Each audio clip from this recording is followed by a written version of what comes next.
The second name in the Chronicles took us across the world, to Brazil, to a river port on the Rio Negro, where the war did not come with sirens. It came by boat, in the dark, and almost no one saw it dock. The town is called Boca do Anjo, the mouth of the angel.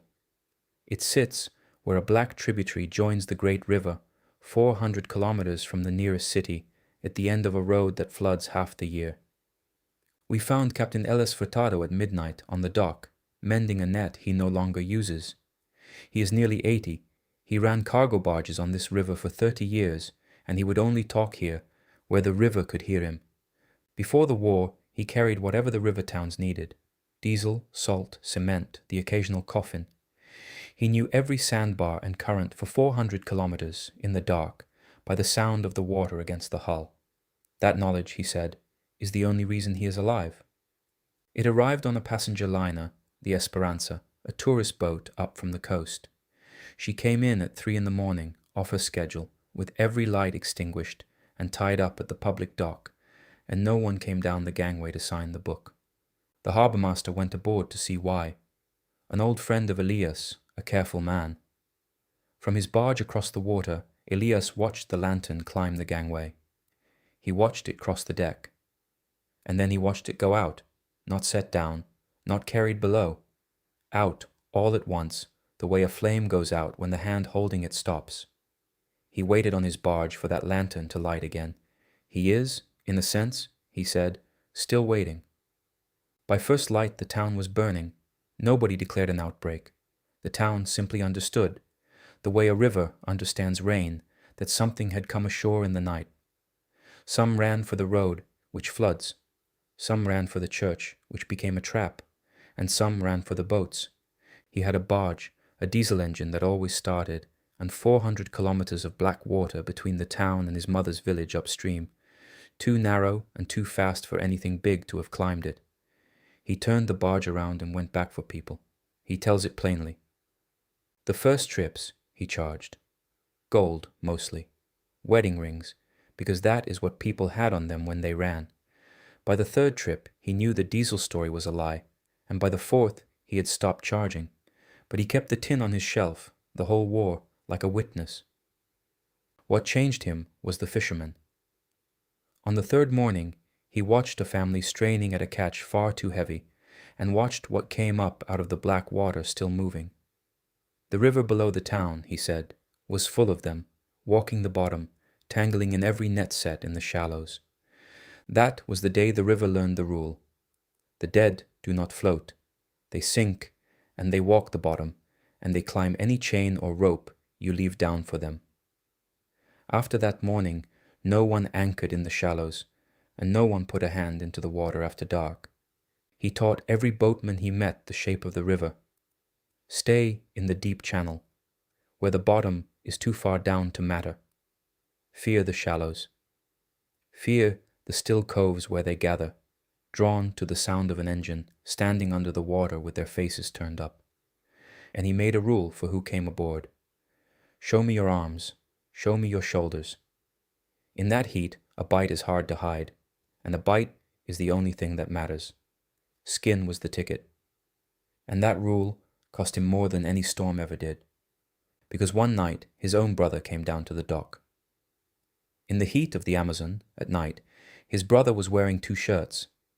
Elias looked at him for a long time. His brother looked back and did not roll up his sleeve, and did not ask to come aboard. We asked what happened. He was quiet a long while, and the river filled the quiet. He said only this, that the river is very deep in the middle, that it is very quiet out there, and that a man does what the river asks of him and does not speak of the worst of it. He went back to the wheel that night and ran the barge to the deep middle, and stood out there in the dark a long time before he turned upstream. In 4 hours of talking, he never once said his brother's name. We did not ask him to. He carried people to the high islands, the tall old ones ringed by deep fast water. A family, a machete, a fishing line, a pot. 600 people scattered across a dozen islands, living on palm fruit and river fish and rainwater while the cities downstream went dark. The dead reached the low islands anyway, in the low water season, wading the shallows between the bars. So he learned to read the water level like a tide table. High water, the islands were safe. Low water, he moved everyone up and did not sleep until the river rose. 41 trips in 2 years, in the dark, on no chart, and he grounded exactly once. 60 people aboard, the shallows filling from every side, the first hands at the hull. He got the barge off with poles and prayer in the last hour. He will not say if everyone aboard was still aboard by dawn. In the second year, the Navy came upriver, gunboats with searchlights, and they needed a pilot who knew where the bottom walked. So the old smuggler of wedding rings stood in the beam night after night, pointing out the drowned villages where the dead stood in their hundreds, faces turned up to the light. He does not describe how the Navy cleared those places. Only that fire and deep water do most of the work on a river, if you know exactly where to point them. Pointing was his whole job. He was good at it.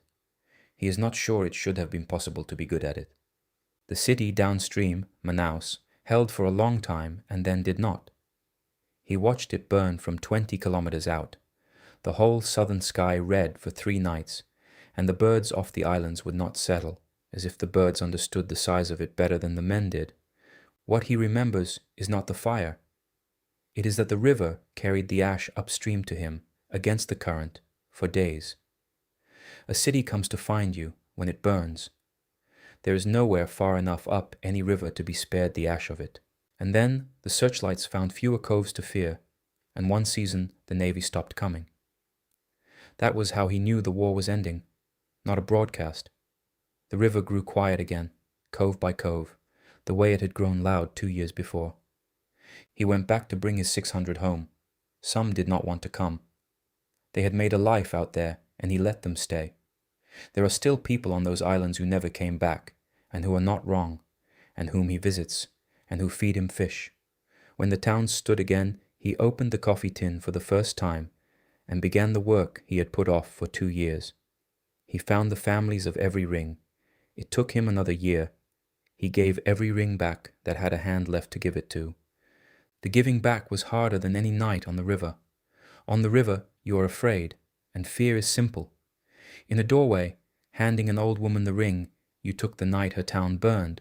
There is only what you did, and what you are doing now, and the silence in between. He is easier with himself than he sounds. At the tavern, the boatmen gather around him, and they do not toast the dead.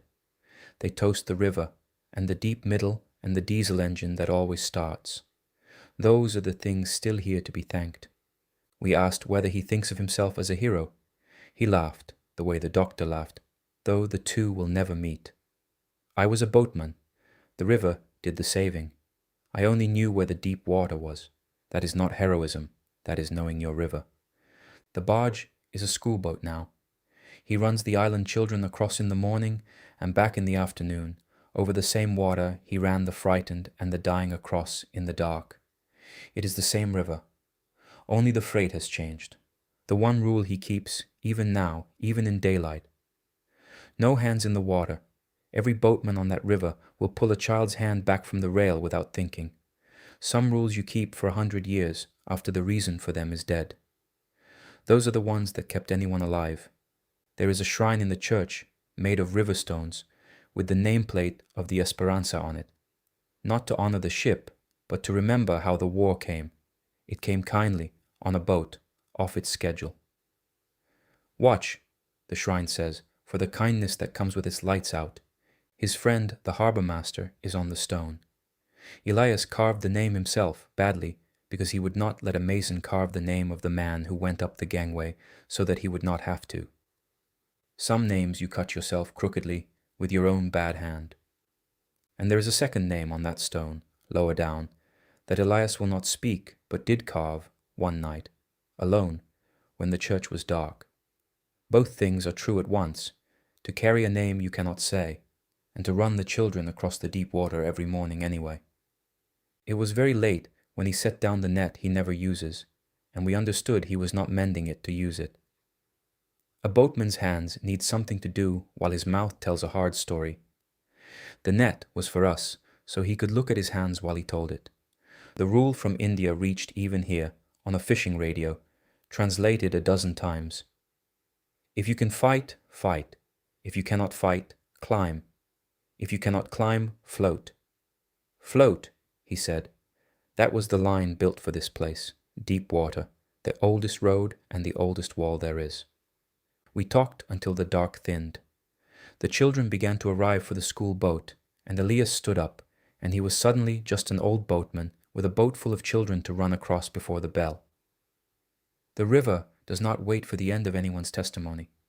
He fastened a vest on the smallest child and told her, "No hands in the water," and she said it back to him, bored, the way children say rules they have heard 10,000 times.